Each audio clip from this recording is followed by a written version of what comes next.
Ne-am întors cu ambasadorul statului Israel la București.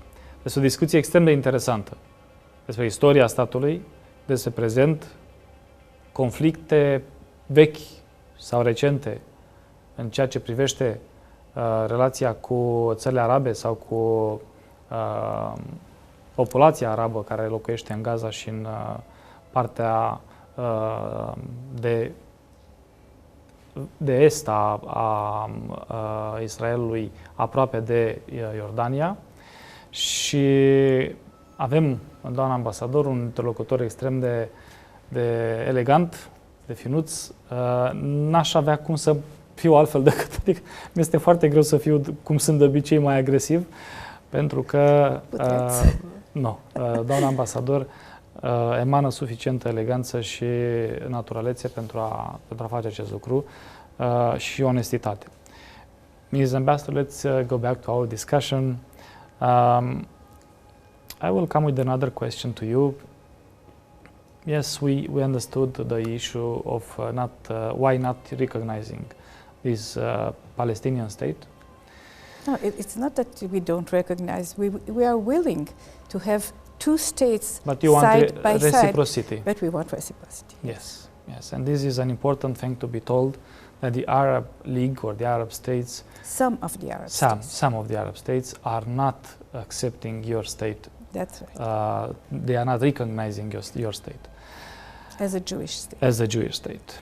I will come to you and ask a question which is for Romanians now important, because Europe was not paying so much attention to that area so much, let's say not only attention but was not so much involved.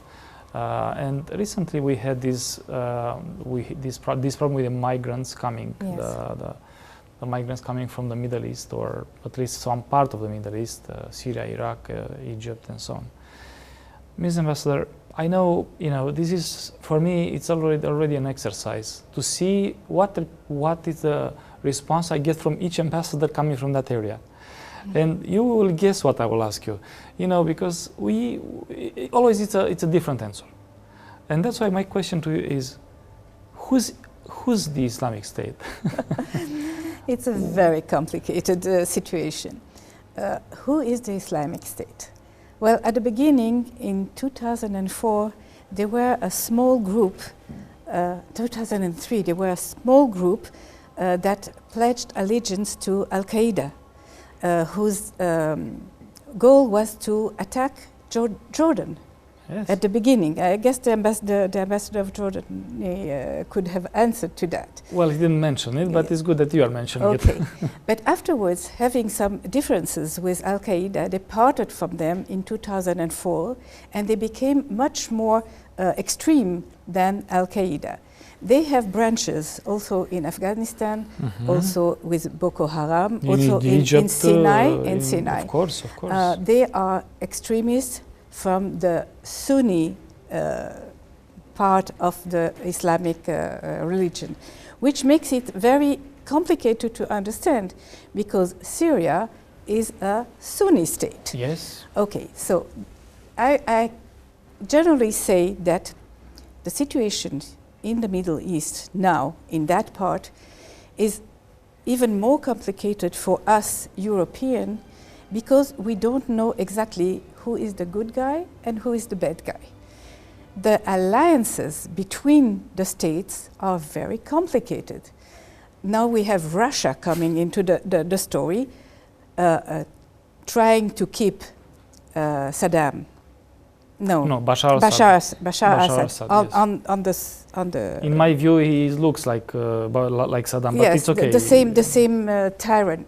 Yes. But they are trying to keep him in the spot. They have alliances also with Iran, which is not. Yes. It's not going well together. The Russians have also alliances with Saudi Arabia, that is an enemy of Iran. And China is also interfering because they have a huge minority of Muslims there.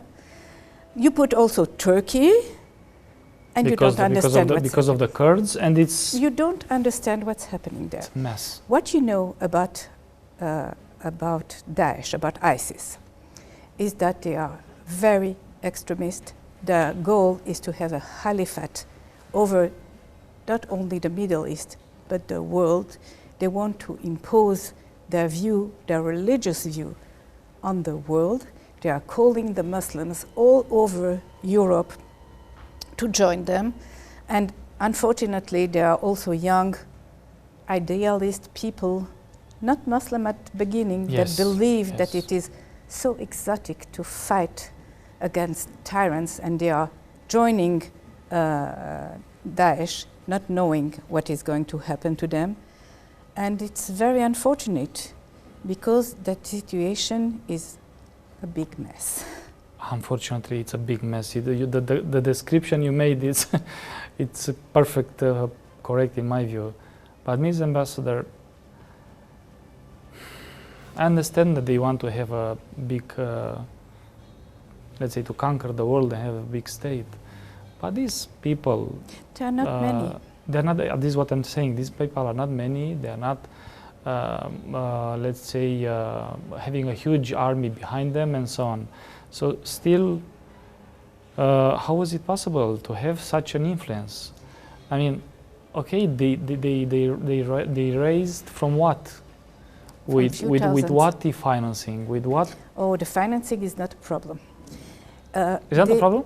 No, for them it's not a problem. Really? First, they looted the banks in Syria and in Iraq.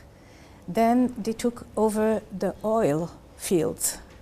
They get money from, be it Iran, be it Russia, be it other groups. They are ransoming people. But officially these countries are against them. Officially. But the money comes from elsewhere.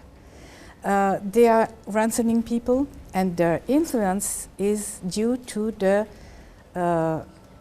internet, the réseau, the web. Yes. With that awful tactic they have of very cruel way of acting. People are frightened. Well, you must see now people fleeing from those part of the world. And they do have a lot of money and a lot of connections. Yes, Ambassador, I know the limits, but as a citizen, I would really want to know. They have a lot of money. The whole world is against them. How can they have a lot of money? And if they are really a terrorist group, how can they send oil, and to whom? Because in principle, we have a coalition which is formed by United States and the allies. We have a coalition formed by Russia and its allies. All these coalitions have one official, I'm not speaking about the unofficial, one official goal, to destroy ISIS, Daesh. And what have they done? Bombarded a few camps. The only ones that are doing something now are the Russians. It's the first time that there are Russian soldiers on the field, on the soil. I saw that you recently joined Russia's operations as well, Israel. What agreed with that? They let us know what they are doing. They are letting you, okay. So that we won't. Yes. Okay, but it's the first time that an army, infantry, is on the soil to attack Daesh. They have their own purposes, interests, but until now they are the only one attacking efficiently Daesh. Until now the coalition have been bombarding, and that somehow was not enough. It's strange that such a small group is resisting against such a big coalition and a huge power of guns. But and you've seen what they've done already. recently. It's not secret that the Russian plane that crashed in Sinai had a bomb inside him. Yes. And it was a Russian plane, and Daesh immediately took the credit for it. And I'm sure it's true. Ms. Ambassador, you mentioned that the only ones which are doing now a real fight against Daesh is now the Russians.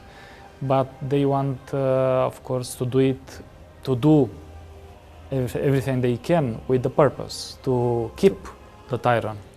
That's right. What do we do with that? I mean, how are these coping together? We don't solve the problems of the world here. We're just trying to explain to people a little bit, because the Russians want to keep him. Yes. The coalition want to have him gone. They don't see eye to eye. They don't have a coordinated policy. All they know that they want to eradicate ISIS, Daesh, but the interests are different. The interests are different. And do you believe, in a way, maybe that the two big powers have their armies too close to each other? No. No?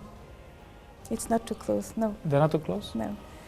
Because my impression was, okay, we have airplanes of the coalition which are bombing, giving an air attack, and we have Russian airplanes, and at some point on the same territory. I don't see, because at this moment they still have a common interest.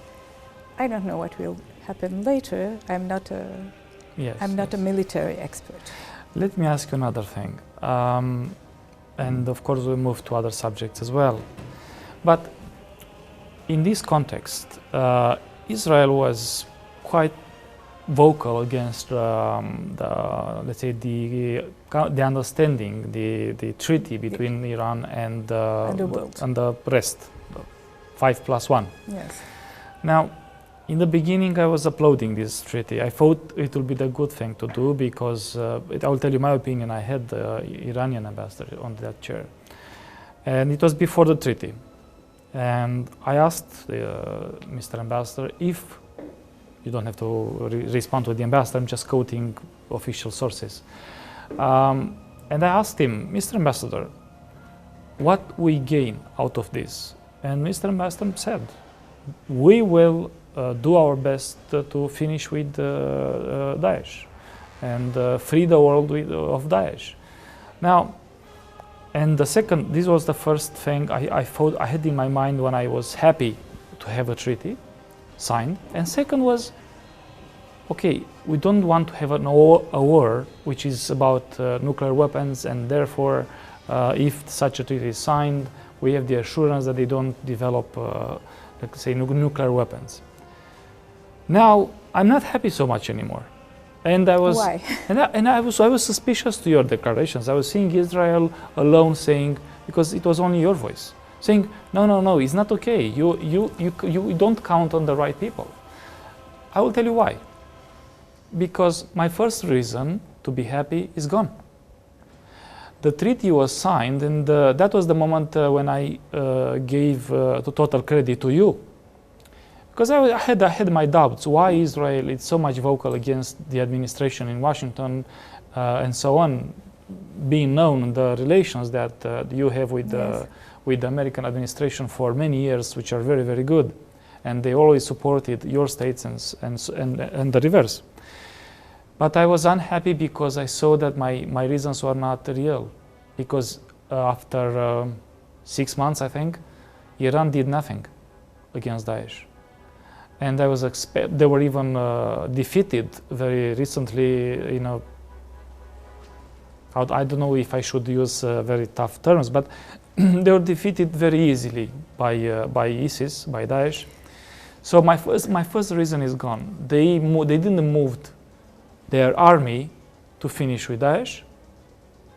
They made an understanding with Russia, and the planes flew over Turkey in Iran to have their bases to attack Daesh, and this was breaking the understanding with the United States. So now I'm to end. Sorry, my introduction. Now I'm asking you: I gave you already some reasons, but why were you so much suspicious and not believing in this agreement between the big powers and Iran? Because in the beginning, now we see.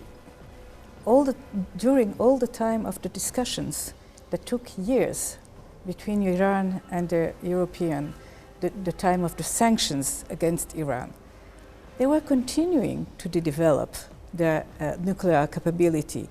They were hiding it, and promising to stop it, and they were continuing and then saying, you see, we did it. So they don't intend to stop the developing of nuclear capability. And they can say it's for peace use, but a country that has so much oil really don't need nuclear facilities of that size for Pacific energy. On the other hand, why do they need to develop nuclear missiles, long-range missiles, capable of having nuclear head, if they don't intend to use it? And it's not only Israel. That Israel was vocal. As a target. Oh, you mean against it? Against it. There were others that were against it but didn't say it out loud, namely Saudi Arabia, oh, yes, Saudi and Arabia. Turkey, and some countries in Europe that are in the range of those missiles. And we see that after the agreement was signed, Iran said, okay, we signed it, now we are doing whatever we want to. They do say it. They say we are going to eradicate Israel, a member state of the United Nations. We are going to destroy Israel, the state of Israel. So we were, from the beginning, very suspicious, and we still are. And do you believe that, well, I'm putting maybe not in the right way the question, but is, in your view, Iran still focused on having a bigger state or having bigger influence yes. in the region? Yes. And Iran is considering itself, and for good reasons, because they do have capabilities as a force in the Middle East. Yes, they do. Yes, you know, we had diplomatic relations with Iran until 1978 that were good. We had cooperation. And then when the Ayatollah came into power, one of the first things was to cut the relations with the United States, with Israel, to get in themselves to develop that Ayatollah state. Iran has a lot of good things, of capabilities. The energy today is not directed in the right direction. Yes, indeed. Well, for sure, your argument about having enough oil to produce energy doesn't, it's coming against the argument of saying, oh, we just want to have nuclear plants for, like we have in Chernobyl, to produce energy. Yes. So I understand that you are worried about it because you had a past where you had invasions, two invasions, major invasions in 1947 and yes, 67. Yes. And you have your reasons to be suspicious. Now we know that we can count only on ourselves. Yes, only on yourself. Yes, but because see what happened in Egypt. What was called the Arab Spring. The Arab Spring Revolution, yes. Mubarak was a close ally to the United States. They had very good relations. Where is Mubarak today? In what situation is Egypt today? Is the worst possible. So we cannot count even on our American friends because it takes them time. It's the democratic system that cannot let them go immediately to the rescue, and we don't have time. Wow, this was a very interesting declaration, Ms. Ambassador, and very strong. And this is something we should learn from. Because if you are attacked, you can count on yourself. And after that, you can count on your allies. And then our allies brings us support. Sometimes they send us more ammunition if we need, but in the beginning, the only way is supporting and protecting our citizens. Being the devil's advocate here, I would, Ms. Ambassador, saying that some of the Arab countries are mentioning that the United Nations resolution is condemning Israel that you kept the territories by force. You conquer them by force. And therefore, they were occupied by force, including Gaza, which now is not anymore. And here, they use this UN resolution all the time when you come and say, oh, but Israel wants to have negotiations. And they come and say, but they never respected the UN resolution. What is the response to that? Have you read the UN resolutions? Yes. Okay. So there's one, the 181 from 1948, that states that the two parts must sit as soon as possible to agree on the borders. You know that until now, except for Egypt, we don't have agreed borders with our neighbors. Yes. Egypt, Sinai, the north and south of the Jordan Valley with Jordan, and that's it. We don't have international recognized borders. Then the 242 resolution to which you are referring speaks of an agreement between Israel and Jordan, not the Palestinians. There were no Palestinians at the time. And again, it was a resolution but that said... But it refers to the territories which are now occupied by the Palestinians. And it depends if you are speaking with the British draft or the French. Yes. From territories, I agree, as the English resolution says, or from the territories, as the French say. Okay. Now again, to respect that resolution, you have to have a partner to whom you want to give it back. Now you know that the Palestinians have reached some kind of autonomy in most part of the West Bank. Again, we are willing, Mr. Barak in 2002 was willing to give about 95% of the territories and discuss the rest, and it was the first time that Jerusalem was put on the table with the possibility of giving the part, east of the quarters to be under Arab rule and the other being under Israeli rule. And Arafat slammed the door to Mr. Carter, to Mr. Clinton yes. and to Ehud Barak, and went back to his people, said, I didn't surrender. So it's a little bit complicated to discuss with someone that doesn't want to discuss with you. True, Ms. Ambassador, and it's good that you are putting so blunt this on the table for the citizens of Romania to know them. Let me ask you a more general question now about the relation between you and, let's say, the big players. You mentioned a little bit now. With the United States, with Russia, with China, these are, let's say, the global players now, at least the seen ones. I don't consider Daesh a global player. I just consider it an accident which is supported by different groups, and I will not insist to you to tell us what groups, but I don't believe 1 second that these terrorists could occupy 2 countries without huge support. And you mentioned a little bit from where it could come. And I believe that, let's say, the neighbors, including you, including all the others, you are very worried. You are very worried, and if you would put your armies, these people would be finished in 2 days. But the reality, unfortunately, is not like that, and they cannot. I mean, you cannot be fooled. I cannot be fooled. But I want to ask you, and after the short break of commercials, I would like you to give us an answer.